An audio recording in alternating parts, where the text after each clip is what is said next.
ኢራን 36 ዓመታት ሀገሪቱን በበላይነት የመሩትን የታላቁ አያቶላህ አሊ ኻሜኒን በ86 ዓመታቸው ያጣች ሲሆን እሳቸው ጋር ልጃቸው፣ የልጅ ልጃቸውና አማቻቸው፣ አማካሪያቸው፣ የመከላከያ ጥብቅ ሰዎቻቸውም ሕይወታቸው ማለፉ ተገልጿል። ቀጣይ ምን ሊሆን ነው? የኢራን ዕጣ ፈንታ ምን ላይ የተንጠለጠለ ነው? አብራችሁን ቆዩም። በተደጋጋሚ ገንብቶ በማስረከብ በደንበኞቹ የተመሰከረለት ዳኮርድ ሪል ስቴት አሁን ደግሞ በመሃል አዲስ አበባ ጀሞ እንደሚገኘው ሳይት ላይ ግንባታ ሂደታቸው 40 በመቶ የደረሱ በአንድ ዓመት ብቻ የሚረከቧቸውን አፓርትመንቶች ከ70/30 የባንክ ብድር ጋር አቀረበላችሁ። ባለ 1 መኝታ 80 ካሬ፣ ባለ 2 መኝታ 110 እና 118 ካሬ ከ623200 ብር ቅድመ ክፍያ ጀምሮ እስከ 1 ሚሊዮን ብር ከሚደርስ ልዩ ቅናሽ ጋር ይዞላችሁ ቀርቧል። ለበለጠ መረጃ 0911057674 ወይም 0926930578 ይደውሉ። ዳኮርድ በልዩነት የተገነባ አውሮፓውያኑ 1989 ጀምሮ የእስላማዊት ኢራን መስራች የሆኑትን አያቶላህ ሩሆላህ ኻሜኒን ተክተው ወደ ስልጣን የመጡት ኻሜኔይ የሀገሪቱን ጦር መንፈሳዊና ፖለቲካዊ መዋቅር በበላይነት ሲመሩ የቆዩና ከምዕራባውያን ጋር ለግማሽ ክፍለ ዘመን የተፋለሙ ተጽዕኖ ፈጣሪ መሪ ነበሩ። ምንም እንኳ የእሳቸው ሞት ቀደም ብሎ በእስራኤልና በአሜሪካ መሪዎች ቢገለጽም ኢራን መረጃውን ይፋ ማድረጓ ለደጋፊዎቿ ትልቅ ሐዘንና ስብራት ሲሆን ይህም በ1979 አብዮት ከተመሰረተው ስርዓት በኋላ ከገጠሟት ታላላቅ የስልጣን ክፍተቶች አንዱ ሆኖ ተመዝግቧል። በኢራን ታሪክ ድንገተኛ የመሪዎቿ ሞት አጋጥሟት ያውቃል።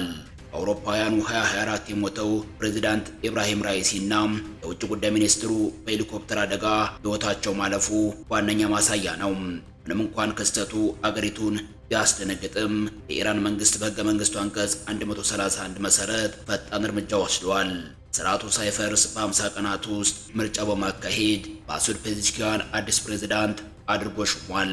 ይህ የሚያሳየው ኢራን የሥራ አስፈጻሚ መሪዎችን ድንገተኛ ሞት ተቋቁማ የዕለት ተዕለት የመንግስት ስራን የማስቀጠል ጠንካራ ልማዳዊ ልምድ እንዳላት ነው።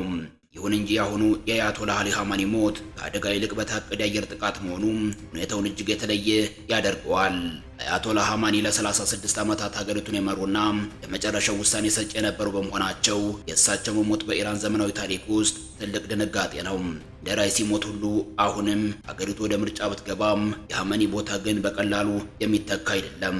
ጋዜጠኞችን ሳይቀር ያስለቀሰ ክስተት ነው። የበላይ መሪው መሞታቸው ለኢራን ሕዝብ ሁለት መልክ ያለው ውጤት አምጥቷል። በአንድ በኩል በመንግስት ደጋፊዎች ዘንድ ትልቅ ሐዘንና ቁጣ ተቀስቅሶ 40 ቀናት የሐዘን አዋጅ ታውጇል። በሌላ በኩል ደግሞ በወጡ አንዳንድ ዘገባዎች መሰረት በስርዓቱ ላይ ተቃውሞ ያላቸው ዜጎች በየመንገዱ ደስታቸውን እየገለጹ እንደሆነ እየተነገረ ነው። ይህ ሁኔታ በሀገሪቱ ውስጥ ከፍተኛ የውስጥ ክፍፍል ሊፈጥር ይችላል። ተጨማሪም ሀገሪቱ በቀጥታ ጦርነት ውስጥ በመሆኗ ህዝቡ ለከፋ የኢኮኖሚ ውድቀትና ለደህንነት ስጋት ተጋልጧል። ከአያቶላህ ኻሜኒ ጋር አብረው የኢራን የመከላከያ ሚኒስትር አዚዝ ናስሬዲህና የአይአርጂሲ ምድር ጦር አዛዥ መሐመድ ታክቱር እንዲሁም ሌሎች ከፍተኛ መሪዎች መገደላቸው ተገልጿል። ይህም የኢራንን ወታደራዊ የሰንሰለት ሙሉ በሙሉ አናግቶታል። የኢራን አጣብቂኝ አሁን እጅግ የከፋ ነው።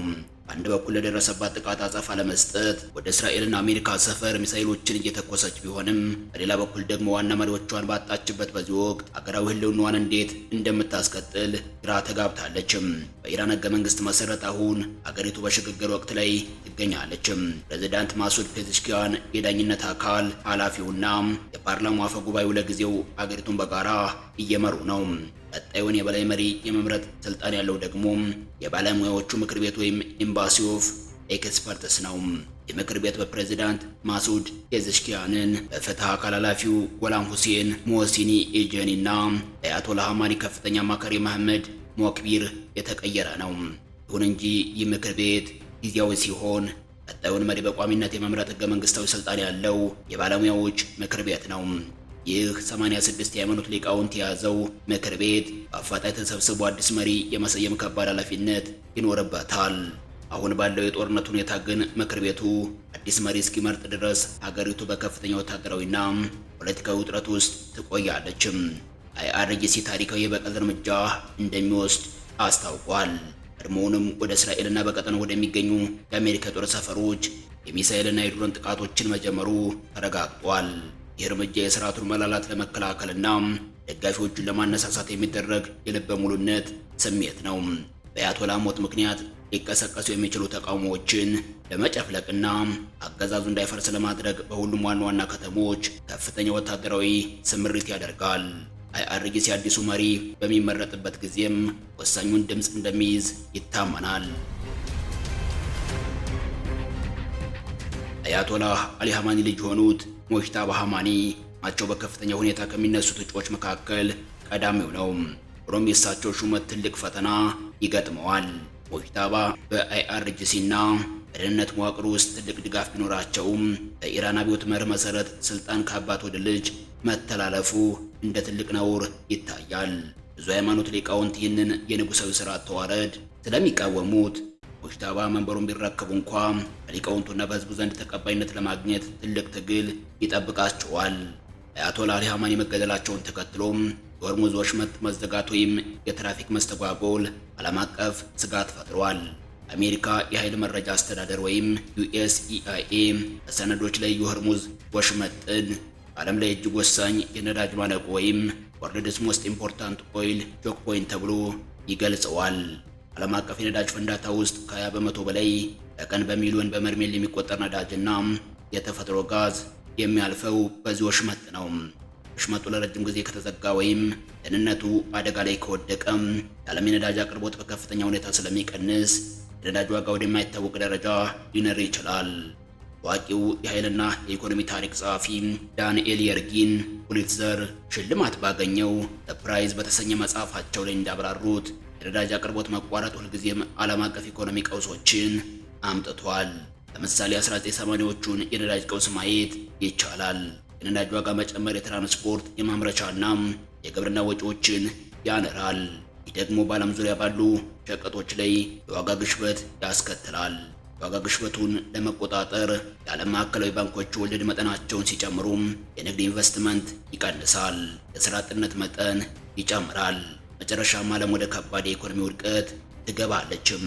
የወቅቱን ቀውስ አስመልክቶ ታዋቂው ኢኮኖሚስት ፕሮፌሰር ጄፍሪ ሳክስ በቅርቡ በሰጡት ትንተናም የአይነት ግጭትና የወሽመጡ መዘጋት ዓለምን በከፍተኛ የኢኮኖሚ አደጋ ውስጥ እንደሚጥላት አስጠንቅቀዋል።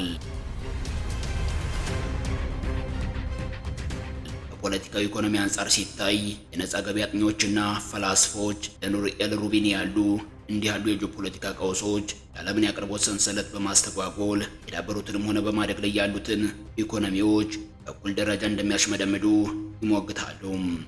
መካከለኛው ምስራቅ ሀገራት እንደ ሳውዲ አረቢያ፣ UAE እና ኳታር ኢኮኖሚያቸው የተመሰረተው ነዳጅ ወደ ውጭ በመላክ ላይ ነው።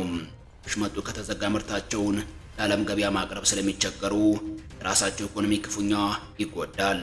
ሌላ በኩል እንደ ኢትዮጵያ ያሉ ነዳጅ ሙሉ በሙሉ ከውጭ የሚያስገቡ ታዳጊ ሀገራት ነዳጅ ዋጋ መናር የውጭ ምንዛሬ እጥረታቸውን ከማባባሱም በላይ የሀገር ውስጥ የኑሮ ውድነትን እጅግ ፈታኝ ወደሆነ ደረጃ ሊያደርሰው ይችላል። ወደ ውስብስብ የኢራን አያቶላህ ግድያና በቀጣይ ስለሚመጡት መሪ ትራምፕ አዲስ ነገር ተናግረዋል። የአሜሪካ ወታደራዊ እርምጃ ዋና መነሻም የኢራን መንግስት መዋቅር ያለ ከፍተኛው መሪ ህልውናውን ሊያስቀጥል የማይችል ደካማ ነው የሚል ነው። ፕሬዚዳንት ትራምፕ ከሲቢኤስ ኒውስ ጋር ባደረጉት የስልክ ቃለ ምልልስ በቴህራን ውሳኔ ሰጪዎች እነማን እንደሆኑ በግልጽ እንደሚያውቁ ገልጸው ከፍተኛውን መሪ ለመተካት ጥሩ እጩዎች እንዳሉ ተናግረዋል። ሆኖም ስለ እጩዎቹ ማንነት ዝርዝር ማብራሪያ ከመስጠት ተቆጥበዋል። አንጻሩ ወታደራዊ ተንታኞች የአየር ድብደባ ብቻውን የስርዓት ለውጥ ያመጣል የሚለውን ግምት ያስጠነቅቃሉ። የቀድሞው የአሜሪካ መከላከያ ረዳት ሚኒስትር ማይክል ሙሉሮይ ለአልጀዚራ አረቢክ እንደገለጹት ከፍተኛ የምድር ጦር ሳይሰማራ ወይም በቂ ትጥቅ ያለው የሀገር ውስጥ ህዝባዊ አመፅ ሳይኖር የሀገሪቱ ጥንካሬ ያለው የደህንነት መዋቅር አንድነቱን ጠብቆ ሊቀጥል ይችላል። ሙሉሮይ አክለውም የአየር ድብደባ ብቻ የስርዓቱን ለውጥ ማምጣት አይችልም፣ የሚናገር አንድ እንኳ ሰው ካለም ስርዓቱ ገና አልፈረሰም ብለዋል። ይህ የኢራን መንግስት ጥንካሬ የመነጨው ባለ ሁለትዮሽ ካለው ወታደራዊ መዋቅር ነው። የሀገሪቱ ስርዓት የሚጠበቀው በመደበኛው ጦር ወይም አርቴሽ ብቻ ሳይሆን ለመንግስታዊ ኃላፊነት በተሰጠውና የእስላማዊ የህግ ሊቃውንት ጥበቃ ስርዓትን እንዲያከብር በተቋቋመው የኢራን አብዮታዊ ዘበኛ ወይም IRGC ጭምር ነው። በተጨማሪም በየሰፈሩ የሚደራጀውና የውስጥ ተቋሚዎችን ለመደምሰስና የርዕዮተ ዓለም ደጋፊዎችን ለማንቀሳቀስ የሰለጠነው ግዙፍ የባሲጅ ሚሊሻ የስርዓቱ የጀርባ አጥንት ሆኖ ይገኛል። ሁኔታው አሁን ጭንቅ ላይ ነው። መካከለኛው ምስራቅ ስትራቴጂካዊ ጥናት ማዕከል ከፍተኛ ተመራማሪ የሆኑት አባስ አስላኒ እንደሚሉት ባለስልጣናት ሁኔታው ተረጋግቷል የሚል ምስል ለመለጠፍ ቢሞክሩም የአገሪቱ ወደፊት አቅጣጫ ግን አሁንም አሳሳቢ ነው። አሜሪካና የእስራኤል የአየር ጥቃቶች በቴሄራንና በሌሎች ከተሞች የሚገኙ ወታደራዊና የደህንነት መሠረተ ልማቶችን ኢላማ ማድረጋቸውን የቀጠሉ ሲሆን በቀጣይ ሰዓታትም ጥቃቱ ይበልጥ ሊጠናከር እንደሚችል ተገምቷል። ይህ የግጭትን መስፋፋት ስጋት ተራውን የኢራን ሕዝብ ከፍተኛ ጭንቀት ላይ ጥሏል። በሌላ በኩል የኢራን ባለስልጣናት እስካሁን በእስራኤልም ሆነ በአሜሪካ ላይ ያልተጠቀሙባቸውን የጦር መሳሪያዎችና አቅሞችን በመጠቀም ከባድና ያልተጠበቀ እርምጃ ሊወስዱ እንደሚችሉ ጥብቅ ማስጠንቀቂያ በመስጠት ላይ ናቸው።